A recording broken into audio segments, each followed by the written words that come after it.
Welcome back to the Support Women DJs podcast. Today I am here with Camille. Thanks for joining. Thank you for having me. Yeah. Well, so if you don't know Camille, she is a talented and versatile DJ. Her sets span bass, ghetto tech, dubstep, and hip hop. And as a founder and resident of Mad Chapel, she celebrates musical acts of all genres and formats.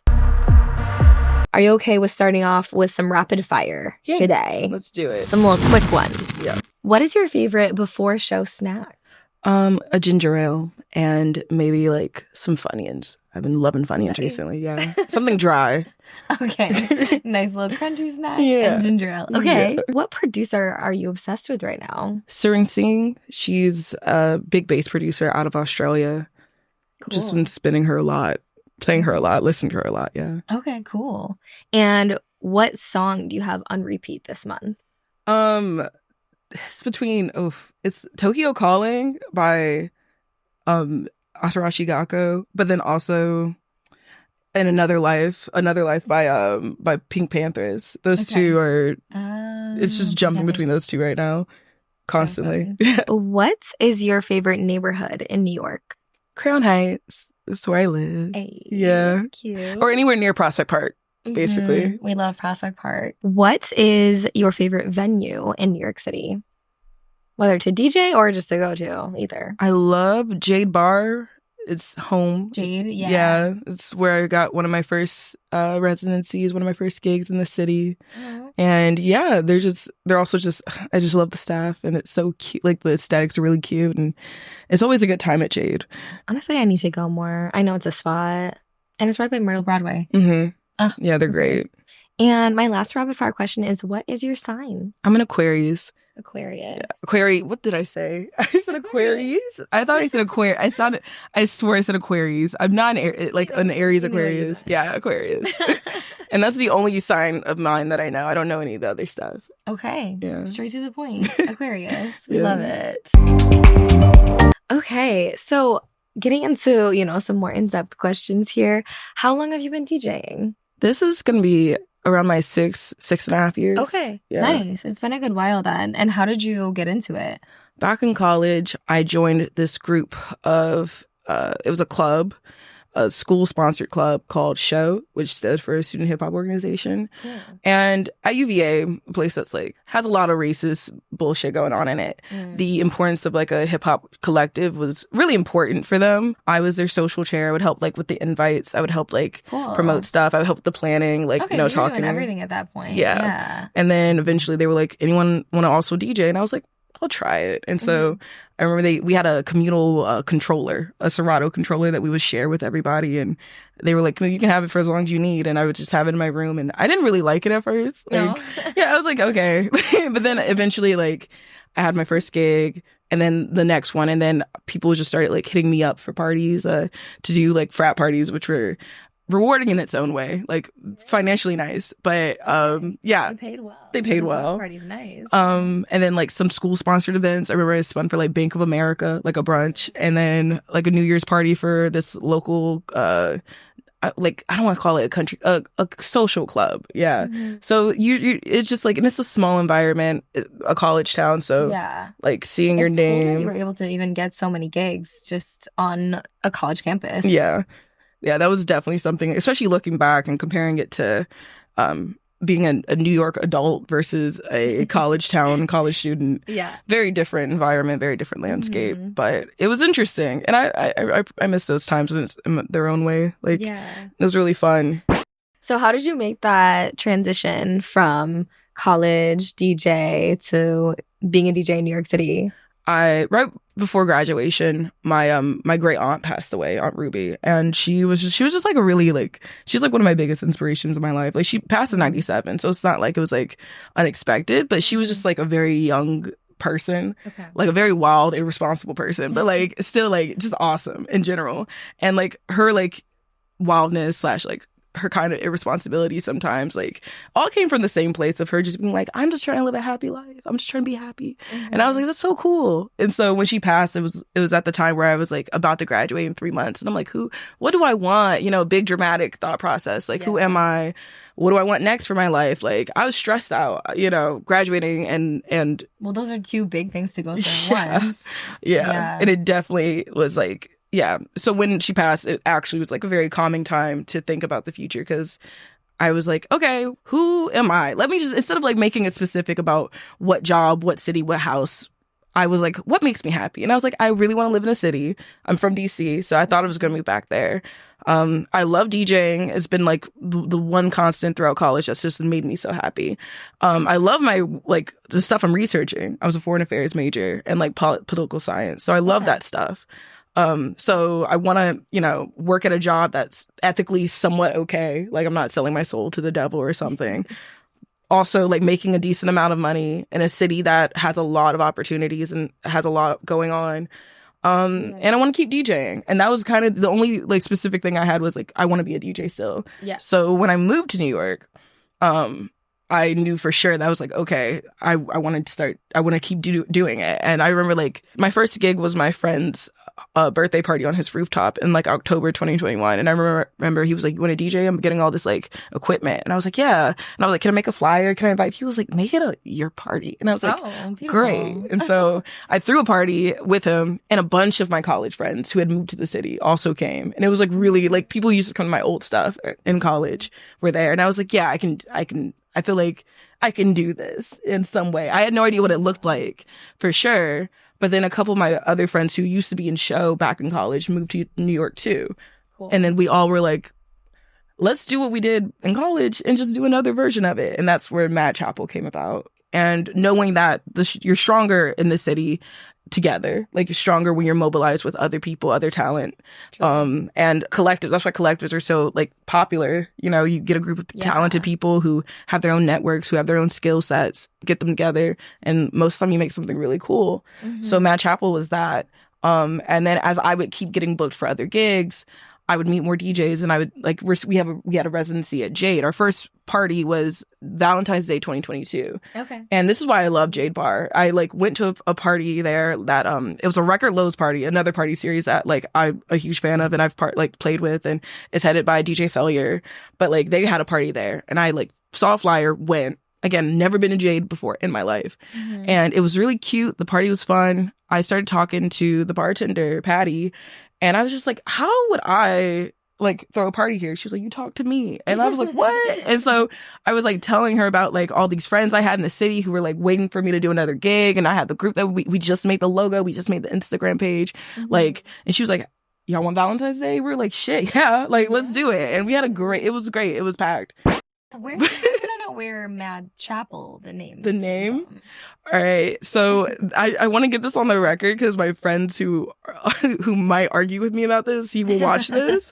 So but it was definitely, I think, when me and my friends think about music, a lot of our music taste is centered in hip hop, specifically with a more mosh pitty type, like, underground SoundCloud scene. Okay. You're trying to showcase an idea of what you're about to present. That's when you make a name. Yeah. So I think our process, like, we're throwing names around, like church, like conglomerate, like, our friend in LA is on the phone with us, and he's like, he keeps throwing in recommendations. And then one of my friends, Jasper, I'll give him that credit, he was like, chapel, like, as a synonym of that, like, you know, basically a word of people together.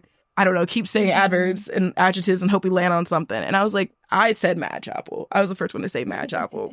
And that's the truth. I'm so serious. Like, but, like, I believe it. Yeah. I have to split credit with Jasper, though, for introducing the word chapel. Because once he said it, it didn't leave my mind. It was like, yeah. And we thought at the time that we were going to be strictly doing a lot of, like, just rap in general, like a lot more hip hop. But I personally am undertaking my own little side project of seeing what else, like, you know, what else this sound could be, what else we could do. Open format, but still always including hip hop and centering that sound. Especially, like, an aggressive sound. I love like a crazy bass, which is why I do a lot of bass music. So you were talking about how you like those aggressive, really bassy sounds. Yeah. Is that kind of the sound that you are going towards now? How do you feel about playing bass focused shows? Yeah. I love it. I feel like I went to a couple shows. A lot of them were made by Heads No, with Ariel NYC.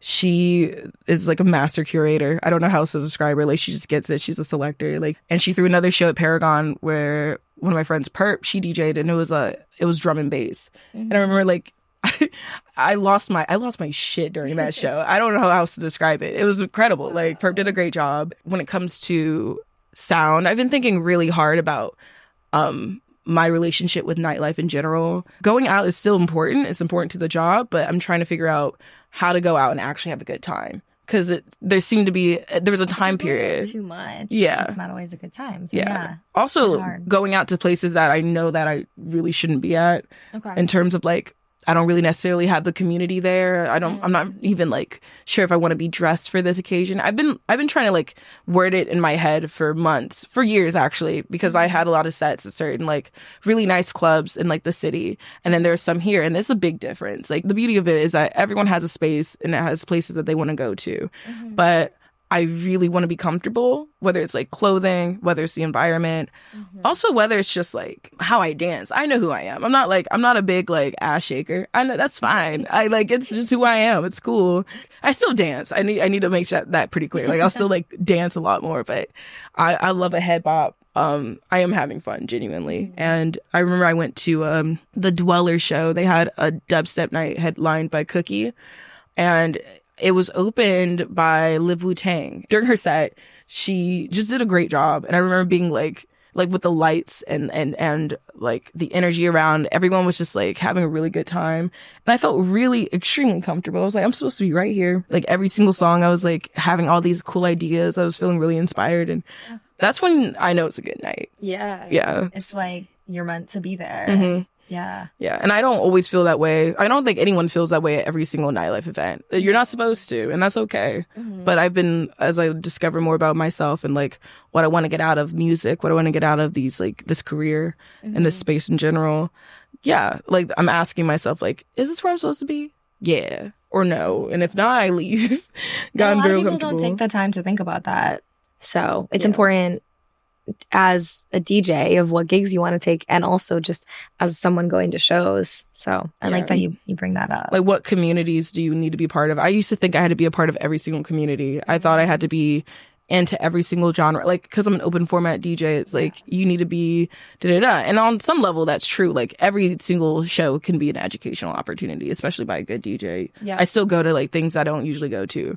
I still love a good, like, but I'm talking about places like where you would stay at, like my spot, my hub. I don't know. I'm still figuring that out too, but I'm learning that I don't have to make everything my hub. There's nothing wrong with like, localizing on a sound and like kind of focusing on it. Yeah. Because I've been having the most fun with DJing since I've started doing that.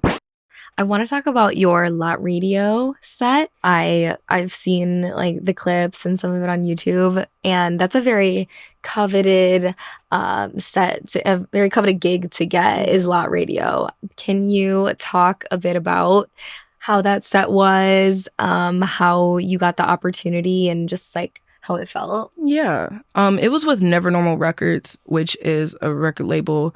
I want to say it's based here, and it's headed by producer DJ Susie Analog. Shout out Susie. She's dope. We just talked a little bit about like, I don't know, like my future, what I wanted to do, what she was planning on doing. And they always had like a residency, a block time with Lot Radio. So a couple months later, I got reached out to by one of her curators who does like curation for the set. It was my homie Sunshine. They invited me to spin. I did a lot of thinking about it leading up to it, because I feel like it was I know how watched live radios can be, especially when it comes to like the social media. That was a lot of pressure in my mind, because I'm like, okay, this is my first one. It might be my last one. Who knows? Who knows? But I want to make sure like demonstrates the sound that I've been like honing in, like in my bedroom, like when I'm practicing at home. And making sure like, you know, people, because a lot of people book from social media and especially from Instagram. And I'm like, okay, like if they're gonna book, this is what I need them to know, that this is what they're working with. And kind of starting like my path from being a little bit more specific with sound and gigs and being more intentional with that. And it's it was a really good, I had a really good time. And do you feel like that took your career to another level? A lot of people that I'm like fans of have like watched the clips and like liked it. And I'm not gonna lie, it makes my heart jump a little bit. I'm like, that's a like, good feeling. Like they noticed me. So it's been really interesting to see. I mean, I'm just happy it's there. I'm happy to have more recorded clips of me. But the beauty of a radio set, live radio or any other radio show, is that your audience is literally you. And you're there to showcase. It's like a showcase. It's like, this is what I've been working on. This is what I want to do. It's very much like the intention is it starts and stops at whatever you want it to sound like. And I think that was a really freeing concept. And I think DJs are always, it's such a beautiful moment when a DJ can have a set where they play whatever they want, no constraints, like, and the audience just goes with it. So radio shows are for that in some way. I have a couple more live radio sets coming up this year. Awesome. And I'll be inviting some other DJs from out of, not like from Chicago, some from Berlin to like spin with me. It'll all still be Never Normal. So yeah, now I'm helping curate. So what are some of the big triumphs or big struggles that you've had in your DJ career so far? Okay. Yeah. I think last year was a really good year. I'm going to start with positives. I played in 3 different states. I played in Seattle. Cool. Cities. Seattle, Chicago, and Miami. Nice. All over this, like, the summer. And I remember, like, when I first started 2023, I was like, my mission this year is 1 out-of-state gig. So to get 3 by the end of it was, like, nice. Like, manifesting. That's so sweet. Like, knowing that your name is getting, like, your sound's being appreciated in other places and you're, like, taking you really cool places is also, is always something amazing to feel. Other big, I guess, triumphs last year, again, I just got to play at a lot of venues that I hadn't played before. A lot of venues that I had coveted for a really long time. Paragon on Pride Weekend. Basement Paragon's a legendary space in and of itself. Yeah. And then another big moment, I guess, was elsewhere. I played, they have a new room. It's called The Chat Room. It's a private space, yeah. Oh, cool. So, like, support women DJs or any collective could, like, go and say, we want to rent this space out. Okay. And so I DJ'd for Without Warning NY. A party series I've played with a couple of times now. We collabed with them for the Maddox show, too, Mad Chapel. And Without Warning co-hosted it together. And they had a Halloween party, and it was also very packed, and it was still at Elsewhere, and it was my first time playing at Elsewhere. And it was really good. It was just a good, I love a set that has me, like, I don't want to say stress isn't the right word, but like excited, that has me thinking about it. Yeah. Because that's when you get the best work out of me. When I get to think and take time with something, or when something, like, I don't know, I think I've been doing a lot better freestyling these days because I've done so many sets, so many good ones where I can just take, like, I know those 5 songs worked really well together last time I played them at Mood Ring, so I'm gonna open with that. And then I remember that one set I did at Bossy, like those 3 songs together were really good, so I might like throw that in, and then I'll still incorporate like my ideas and go wherever the adrenaline's taking me, but still landing on like really key moments and like key transitions that like I know are gonna work and I know are gonna like drive the crowd crazy. I would say, like, when I first started, like, the college stuff was really cool, but there was a lot of bullshit. A lot of bullshit that I've only felt, like, recently comfortable even, like, talking about in a way because, like, I didn't want to be too annoying prior. But, yeah, a lot of, like, weird, I don't know how to say, it was, like, sexism on some ends of, like, not even the people in the group, like, the people we would party with. Okay. I remember there was, like, this one party where our group got hired to spin at, and it was 3 DJs, me and 2 other guys, and we're all like lining up to like get ready. Like I had my like laptop because this is all on Serato, so it wasn't like no USBs at the time. You bring your whole laptop and charger and everything. Yeah. So we're like, one of the guys is DJing. I'm like getting my laptop out, logging in and stuff, and one of the like frat. I don't think he was in the frat. I know the guy, so I was like, he's just like someone at the party. But he starts talking to the president of her club, and he's like, "Oh, is she about to DJ?" And he's like, "Yeah." And he's like, "Why? Like, why?" And it was like a whole, like, I heard him. And mind you, he didn't say anything about the other two who he had never heard DJ before either. He didn't even know. He was just like, "Oh, yeah." He was like, "Wait, her?" Yeah. And I was like, the her was very strong. It was loud. Yeah. Like, I was like, "Huh, that's crazy." And it was just like, there was a lot of that from guys, like a lot of it from, and I think it's something that will like still exist today, especially in my career now. Like, there's so many like supportive people, supportive men too, who are like, a lot of them are leading some of these collectives, some of these venues, and a lot of them are still very supportive and have gotten, either they've always been with it or have gotten with it in some way. But there's still a lot of trash can ass men out here who do not like it. Like, I have a whole theory. I don't know if I have time to go into the whole theory of everything. Yeah. I want to hear the theory, though. It's a short version of the theory. Okay. So basically, like, a lot of the research I did back in college talked about, like, space and power. Okay. Especially when it comes to intersectional identities. Okay, so you have a degree in this. Yeah. Your theory is valid. Yeah. Continue. And so I've incorporated into like the DJing space about when it comes to space and power within the nightlife environment. And there's all these variables, all these factors. And the DJ has a lot of power. Yeah. Even not necessarily, like, depending on who they are, like, obviously if it's like a Skrillex, that's his room, right? Yeah. But even a DJ who isn't necessarily like a popular person or a well-known DJ, they're still controlling. There's still an active amount of control they have over the space. Yeah. And I would say that in some clubs, especially, I would say this tends to be more top 40s clubs, because I guess top 40s clubs, I feel like, attract a level of people who are in it for the music, but they're not like, I feel like there's a difference between like people who are really into electronic artists and top 40 artists. And not to be like, I love everything. I love all this. So I'm not even trying to talk shit. Like, but there is like a difference with intentionality. Like, you want to go and you want to hear songs, you want to get you a little drink, you want to get cute, That's fine. And that's like I've done that. I still do. It's fine. But like, meanwhile, like with electronic artists, like these are some of them are really niche. Like, and so someone who's there for a niche artist, like they're like, yeah, I really fuck with this like DJ. Yeah. So I feel like in some of the like clubs where I would say people are mostly there for the vibes themselves rather than for the DJ or for the artist. Right.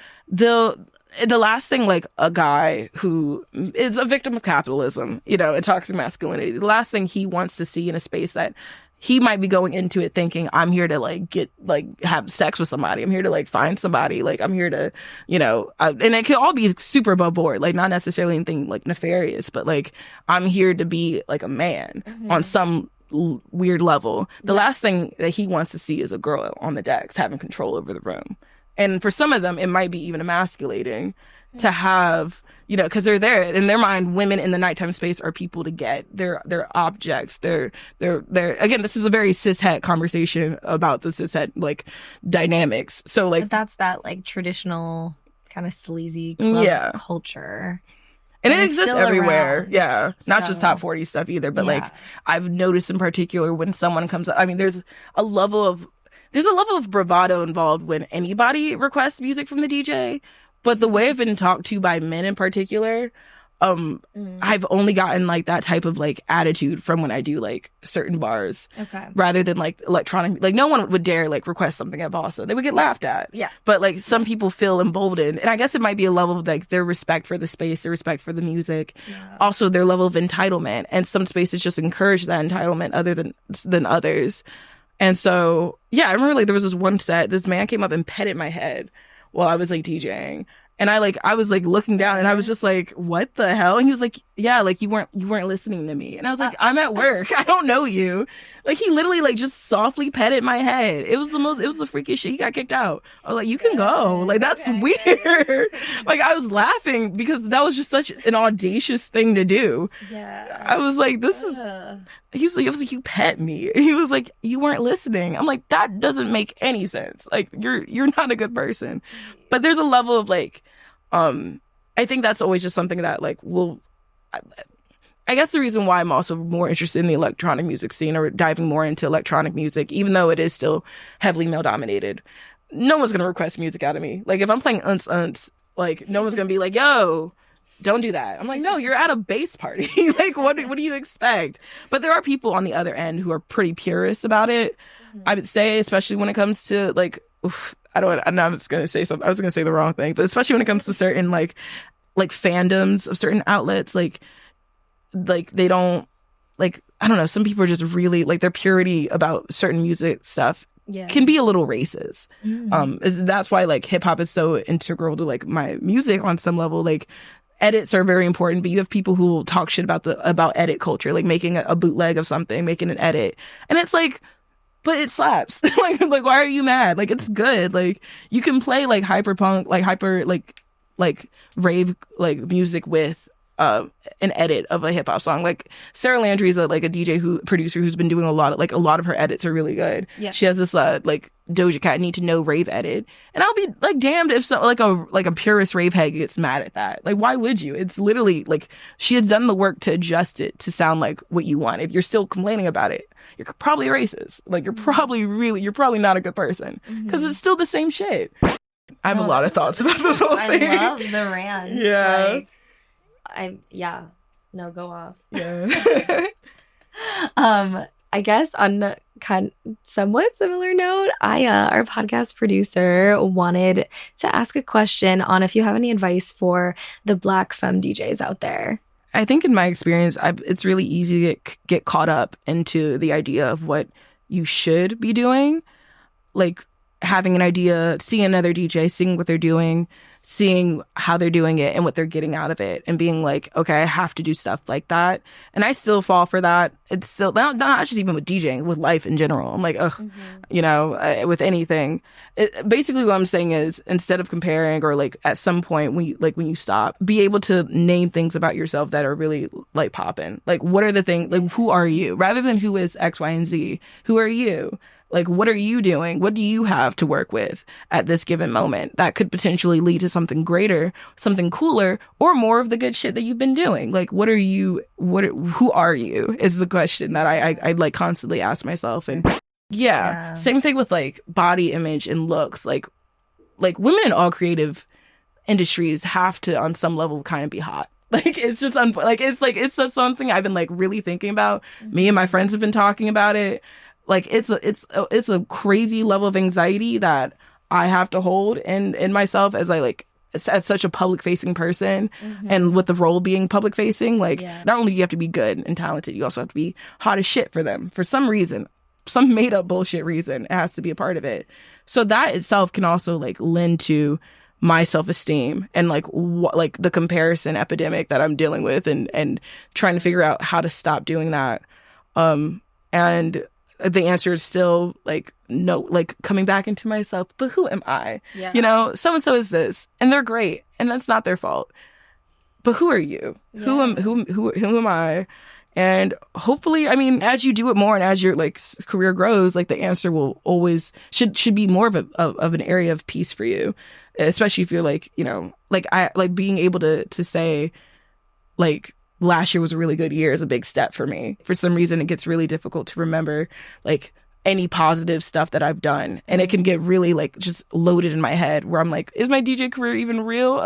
Like stupid shit. And if I talk to my friends about it, they'll just look at me like, are you dumb? Like, are you like, you know, everything I just said about like, you know, Elsewhere, Paragon, the traveling, to still do that and to still like on some level be like, I'm a failure is a crazy, unhealthy way to think. And that's why you need that support system. Exactly. Too. So that's another thing too, having a support system, having people who are also DJs, also in the music scene is very important, because you get to have like people who know, who you don't have to like explain everything. You don't have to explain what a record box is or what, like, you know, you just get to have a community of people who know what you're talking about, but also having people who aren't DJ friends and who aren't in the community, who aren't in the scene is really important too. Because they're like, at the end of the day, like there's people who are DJ producers and then there's the consumers, there's the audience. Yeah. Your friends who aren't DJs or producers are technically in the audience role. They'll tell you what's up, especially my friends who like know that I need the criticism, and because I know on some level I messed up a little bit sometimes, and they'll be like, okay, yeah, you did on one thing, but like it's okay. Like you're getting caught up in it. We will tell you if it's really that bad, and they have, like, if I really messed up.